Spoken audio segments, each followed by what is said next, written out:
बिस्मिल्लाहिर्रहमानिर्रहीम अस्सलाम वालेकुम। आज हम लोग करेंगे test hypothesis about PS of the multinomial distribution. ठीक है, मल्टीनोमियल डिस्ट्रीब्यूशन इसमें प्रोबेबिलिटी के क्वेश्चन होते हैं। ठीक है, और वो एक से ज़्यादा प्रोबेबिलिटी गिवन होती है, तब हम लोगों ने ये वाला टेस्ट अप्लाई करना होता है। मगर इसके लिए कुछ रिक्वायरमेंट होती हैं, अगर वो रिक्वायरमेंट पूरी हो तब हम लोग ये वाला टेस्ट अप्लाई कर सकते हैं। उसकी रिक्वायरमेंट क्या है कि फ़र्स्ट जो सी है कि size of the sample and or the total number of observation should be at least 50, यानी एट लीस्ट जो सा उसका नंबर और टोटल नंबर ऑफ ऑब्जर्वेशन 50 से ग्रेटर होना चाहिए। फॉर एग्जांपल जितनी भी NIs दी होंगी उनका जो सा टोटल होगा वो ग्रेटर देन 50 से होना चाहिए। ठीक है, और दूसरा क्या हो जाएगा कि observation in the sample are the frequency, जो ऑब्जर्वेशन या फ्रिक्वेंसी दी हो in the class or cells, या क्लासेस में दिया हो या सेल भी में शुड भी इंडिपेंडेंट होने चाहिए। क्लासेस दी हो या सेल दिए हों, ठीक है, और फ्रिक्वेंसी दी हो या फिर ऑब्जर्वेशन जो है वो भी क्या होने चाहिए, इंडिपेंडेंट होने चाहिए। The restrictions or constraints if any should be linear. The expected number NPI is any of the class or set should not be less than 5।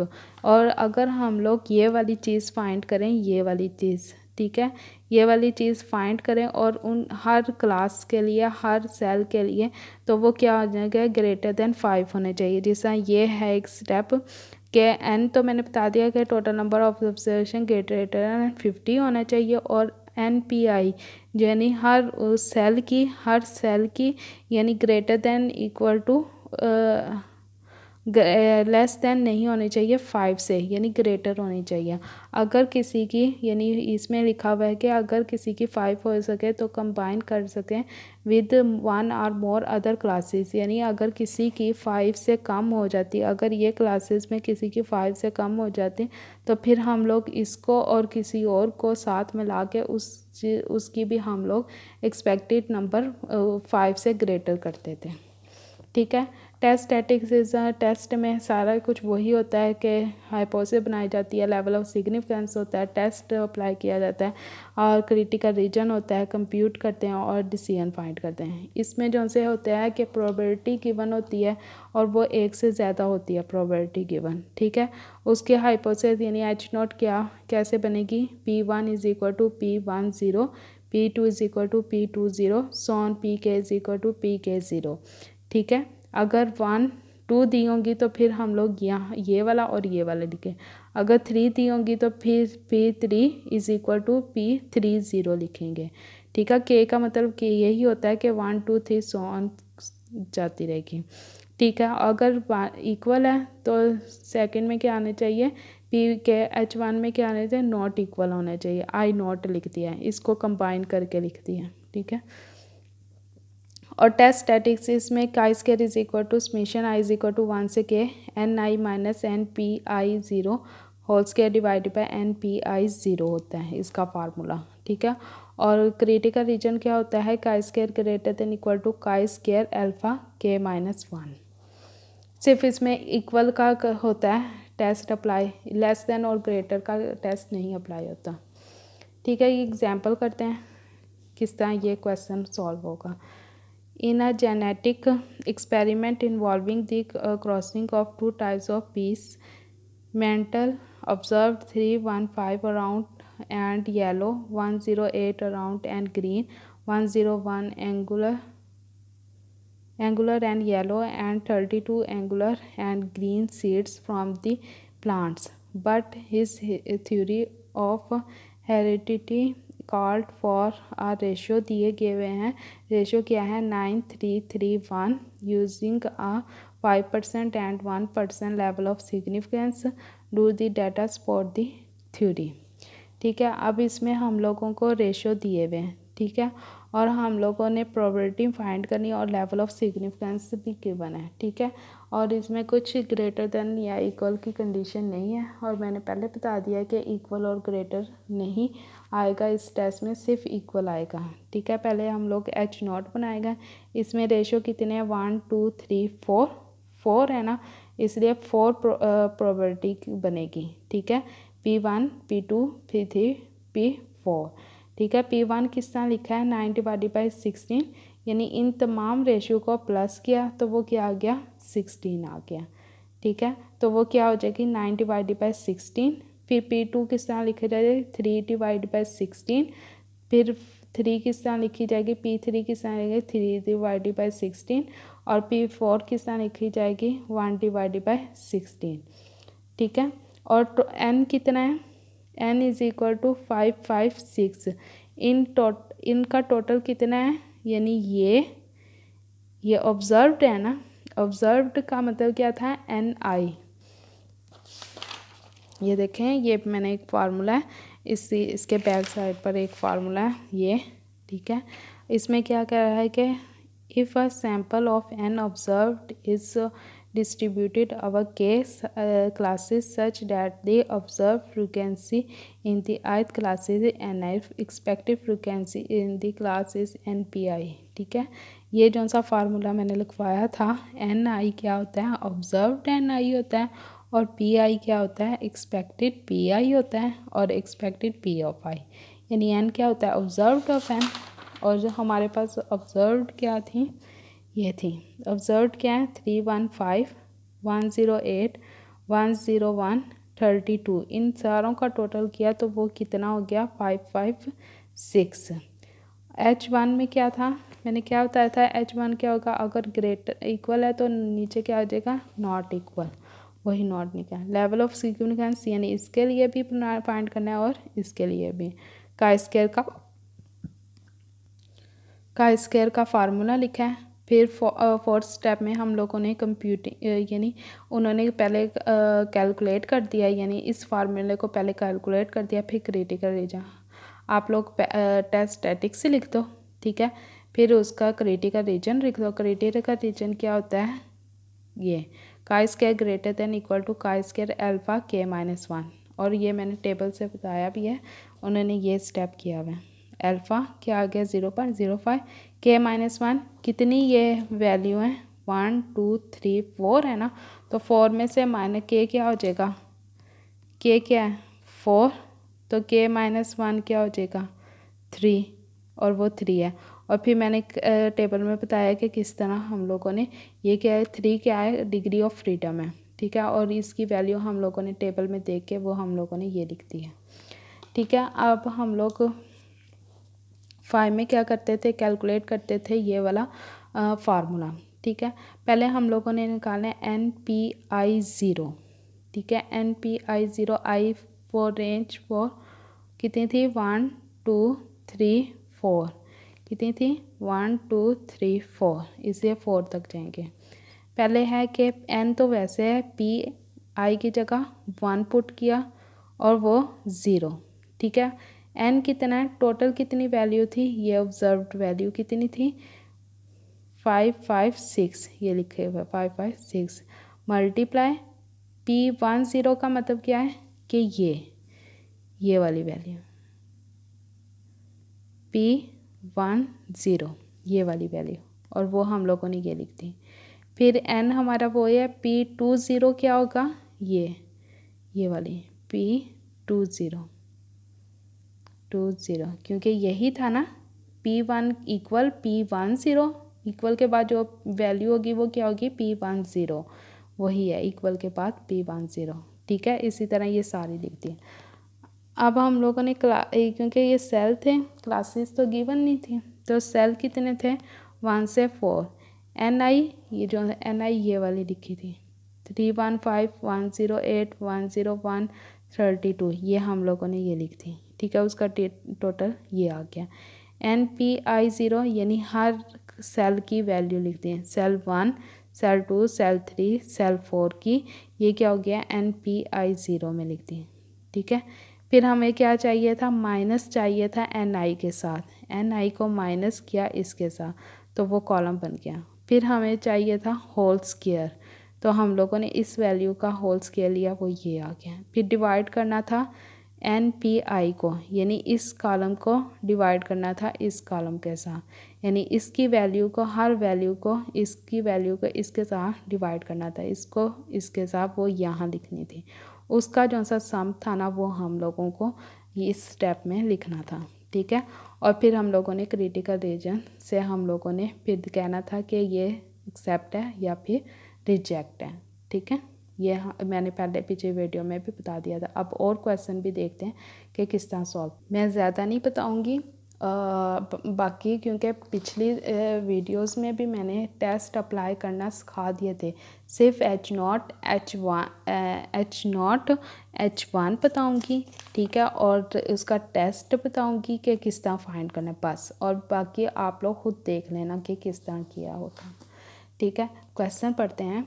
Describe 3 distinct uses of the chi-square distribution according to a genetic model the proportion, यानी proportion आ गया तो ये probability का question होगा। In 3 groups, 3 groups हैं, should be ratio में ये गिवन है, ठीक है। Where P plus Q is equal to 1, are the table are the data consistent with this sample, यानी सैम्पल ये गिवन है।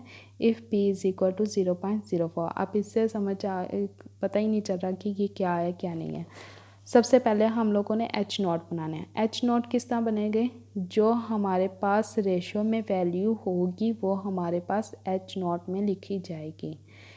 P1 है तो P1 किसी के इक्वल होगा P स्क्वायर के लिए, ठीक है। पहला रेशियो जो सा होगा वो क्या होगा, P1 होगा, फिर दूसरा क्या होगा, P2 होगा, फिर तीसरा क्या होगा, फिर P3 होगा, वो मैंने लिख दिया। For a multinomial distribution involving 3 distinct classes with P is equal to 0.4, ये लिखा 0.04 एंड, ठीक है, जो रेशियो होगी वो हमारी क्या होती है, PH0 में लिखी जाती है, ठीक है। P हमारे पास 0.4 होगा, ये भी मैं बताऊंगी ये क्या चीज़ है। और N कितना है, N कितना है, सैम्पल दिया है, सैम्पल क्या है 9, 51, 45, वो क्या होगा N होगा, ठीक है। तो H1 क्या होगा, PI is not is equal to PI0, यही है ना कि हम लोगों ने पहले H0 लिखा इक्वल में और H1 क्या है नॉट इक्वल में, ठीक है, यही मैंने लिख दिया। For at least 1 value of I is equal to 1, 3, ये 3 थी तो इस वजह से 3 तक लिया। लेवल ऑफ सिग्निफिकेंस यानी कुछ नहीं दिया हुआ तो हम लोगों ने खुद ही लिख देना है कि लेवल ऑफ सिग्निफिकेंस ये है। टेस्ट स्टैटिस्टिक्स फार्मूला लिख दिया, ठीक है। विच N approximate chi-square distribution with K-1 degree of freedom. Degree of freedom क्या, यानी N कितना था, एक ग्रुप कितने थे, ये 3 थे, तो K क्या हो गया हमारे पास 3 हो गया, ठीक है। आगे है कंप्यूटिंग। अब हम लोगों को कंप्यूट करना था, क्या क्या फाइंड करना था, ये फाइंड करने थे, ये चीज़ें, ठीक है। ये किस तरह फाइंड किया मैंने, n क्या था हमारे पास 105 मल्टीप्लाई P10। अब P क्या है 10, P10 कौन सी थी, यानी P1 के साथ जो वैल्यू होती है वो क्या होती है P10। P1 के साथ जो वैल्यू है वो क्या है P स्क्वायर की। देखो P1 के साथ क्या है P स्क्वायर, P स्क्वायर किसके इक्वल होता है P10 के, ठीक है। और P हमें क्या वैल्यू दी गई है 0.4, तो P की जगह हम लोग 0.4 लिखेंगे तो square is equal to P10 की वैल्यू आ जाएगी, ठीक है। तो P10 क्या हो गया 0.4 का स्क्वायर। आगे है NP20, यानी I की जगह क्या लिखना है 2, क्योंकि I वेरीज करता है 1, 2, 3, ठीक है। पहले 1 पुट करना है, फिर 2 पुट करना है I की जगह, फिर 3 पुट करना है। अभी हम ये फाइंड कर रहे हैं, ठीक है। NPI की जगह हम लोगों ने 1 पुट किया, 10 की P10 की वैल्यू कहाँ से ली थी, ये लिखी थी।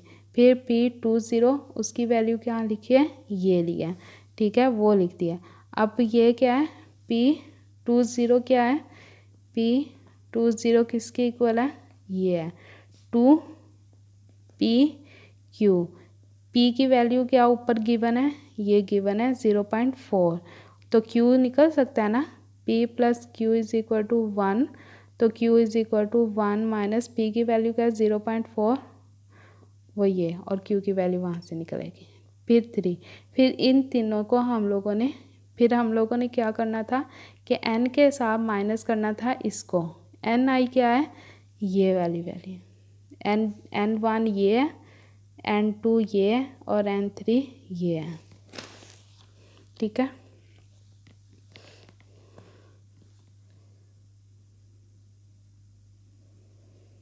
n1 ये है, n2 ये है, n3 ये है। तो n1 लिखा, वो क्या है 9 माइनस NPI1, 1 की 0 की वैल्यू क्या है, वो ये है, उसका स्क्वायर और डिवाइड कर दिया इससे, फिर प्लस किया, फिर इस तरह, फिर तीनों का किया, फिर इन सारों को प्लस किया, वो हमारे पास बन गया ये। क्रिटिकल रीजन फाइंड किया, कंक्लूजन भी पता चल गया कि टेबल वाली वैल्यू ग्राफ में लिखी जाती है। फिर हम लोग ये देखते हैं कि जो कैलकुलेट करके काई स्क्वायर की वैल्यू आती है वो उससे पहले आती है या फिर उससे बाद आती है, या रिजेक्ट होता है या एक्सेप्ट होता है। एक और एग्जांपल है, वो कर लेते हैं। इन 1000 tosses of a coin, 115 heads and 85 tails were observed आ गया, ठीक है, ये भी देखते हैं। तो और टेस्ट करता है कि फेयर के using a library of significance क्या होता है 0.05, कितने हैं, प्रोबेबिलिटी 2 है ना, हेड और टेल, ठीक है। H naught is equal to P is equal to 1 divided by 2 आ जाएगा, ठीक है। कॉइन इज फेयर, ठीक है, नॉट इज इक्वल टू आ जाएगा। वही हम लोगों ने लेवल टेस्ट स्टैटिस्टिक्स वही रखना है, क्रिटिकल रीजन वही निकालना है, टेबल से हम लोगों ने क्रिटिकल रीजन निकाल देना है। अब हमारे पास है कि ये वाला OI माइनस EI, यानी एक्सपेक्टेड फ्रीक्वेंसी गिवन है और हमने ऑब्जर्व्ड वैल्यू गिवन है, ऑब्जर्व NI गिवन है, ठीक है। हम लोगों ने 115 कौन सा लिखा है, वो ये लिखा है, उसको क्या कहते हैं OI का मतलब है ऑब्जर्व्ड, OI माइनस फिर कौन सा है EI एक्सपेक्टेड फ्रीक्वेंसी है, वो क्या हो गया 2000 टॉस थे तो और कॉइन था, कॉइन में वो टेल भी होता है और हेड भी होता है, तो 2 पर डिवाइड कर दिया तो ये हो जाएगा 100, तो वो 100 ये लिख दिया 100, फिर स्क्वायर EI की वैल्यू फिर प्लस, फिर हम लोगों ने टेल की लिख दी, वो हमारे पास ये आ गया, फिर हम लोगों ने कैलकुलेट कर दिया, ठीक है। ये वीडियो ज़्यादा लंबी हो रही है, इस वजह से मैं जल्दी समझा रही हूँ, क्योंकि ये बाकी सारा कुछ वही है, बस मैंने आपको कैलकुलेट करने का तरीका बता दिया और H नॉट फाइंड करने का तरीका।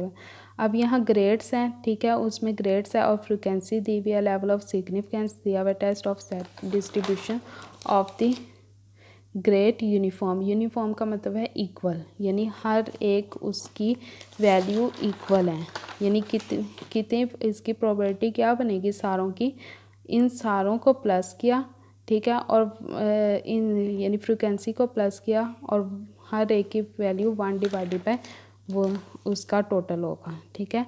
वो लिख दिया the distributions of grade is uniform और is not uniform, frequency test statistics critical region वही हो गया। अब मैंने बताया था कि NI क्या होगा 14, ये फ्रिक्वेंसी N1 होगा, ठीक है, ये N2 है, ये N3 है, N4 है, N5 है, ठीक है। N1 क्या हो गया हमारे पास 14 माइनस N क्या होगा टोटल कितना था, टोटल कितनी होती है, इस पूरे का सम करें तो क्या होगा N आएगा, तो वो क्या 100 मल्टीप्लाई PI10 P1I10 क्या होगा,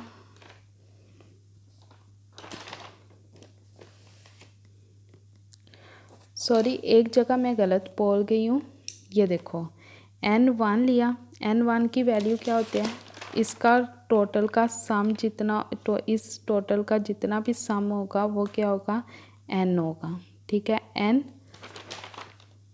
का टोटल मल्टीप्लाई P10